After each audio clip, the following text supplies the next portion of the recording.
صحیح بخاری اور مسلم کی حدیث میں ہے، سیدنا عبداللہ ابن عمر بیان فرماتے ہیں کہ ایک شخص نبی علیہ الصلوۃ والسلام کے پاس آیا اور آ کر وہ کہنے لگا کہ میں جہاد پہ جانے کی اجازت چاہتا ہوں۔ اللہ کے نبی صلی اللہ علیہ وسلم نے فرمایا، اللہ کا ابوان ہے، تیرے والدین ہیں، زندہ ہیں؟ اس نے کہا ہاں میرے والدین زندہ ہیں، ماں بھی زندہ ہے، باپ بھی زندہ ہے۔ آپ نے فرمایا کہ فَفِيهِمَا فَجَاهِدْ، ان دونوں کی جا کے خدمت کر، احسان کر، بھلائی کر، ان کی دیکھ بھال کر، ان کے اوپر اپنا مال خرچ کر، یہی تیرا جہاد ہے۔ اور ایک روایت میں آتا ہے کہ ابائیوں کا علی الہجرۃ والجہاد وابتغی الاجر من اللہ، شخص کہنے لگا کہ اللہ کے رسول میں ہجرت اور جہاد کے لیے بیعت کرنا چاہتا ہوں، اور مقصد صرف اللہ سے اجر حاصل کرنا ہے، اللہ کی رضا کے لیے کرنا چاہتا ہوں۔ تو آپ نے پوچھا کہ کیا تیرے والدین زندہ ہیں؟ وہ کہنے لگا کہ ہاں میرے والدین زندہ ہیں۔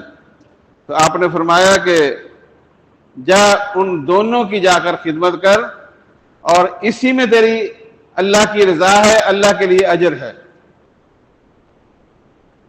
سنن نسائی کی حدیث میں ہے، ابن ماجہ میں بھی ہے، ترغیب و ترہیب میں بھی ہے، کہ ایک شخص آپ کے پاس مشورے کے لیے آیا کہ اللہ کے رسول مجھے مشورہ دیجیے کہ میں کیا کروں۔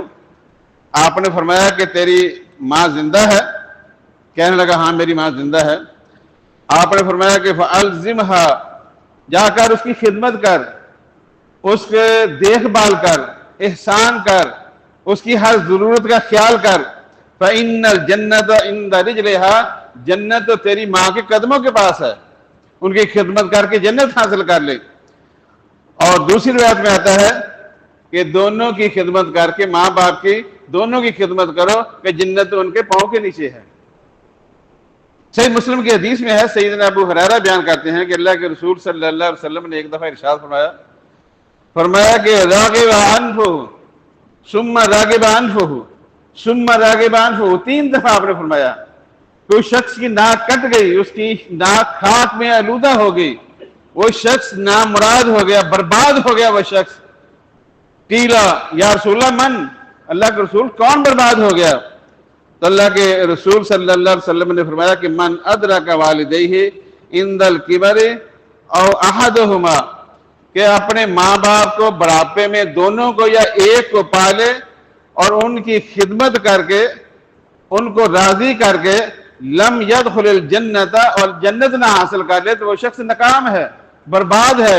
وہ شخص اس کی ناک خاک میں مل گئی کہ جس نے اپنے والدین یا دونوں میں سے ایک کو پایا اور پھر ان کو راضی کر کے جنت نہ حاصل کر لی۔ سیدہ عائشہ رضی اللہ تعالیٰ بیان کرتی ہیں کہ میں نے نبی صلی اللہ علیہ وسلم، آپ کہتے ہیں کہ میں جب جنت میں گیا تو میں نے جنت میں تلاوت سنی، قرات سنی۔ میں نے پوچھا یہ قرات کس کی ہے، تلاوت کون کر رہا ہے؟ تو مجھے بتلایا گیا کہ یہ حارثہ بن نعمان ہے۔ تو پھر آپ نے فرمایا کہ ماں باپ کے ساتھ نیکی اسی طرح ہوتی ہے، ماں باپ سے نیکی کا صلہ یہی ملتا ہے کہ اللہ اس کو جنت عطا فرما دیتا ہے، کیونکہ سیدنا حارثہ اپنے ماں باپ کی بہت ہی خدمت گزار تھے، تو اللہ رب العالمین نے ان کو جنت میں پہنچا دیا اور ان کی تلاوت نبی صلی اللہ علیہ وسلم کو سنا دی۔ ہے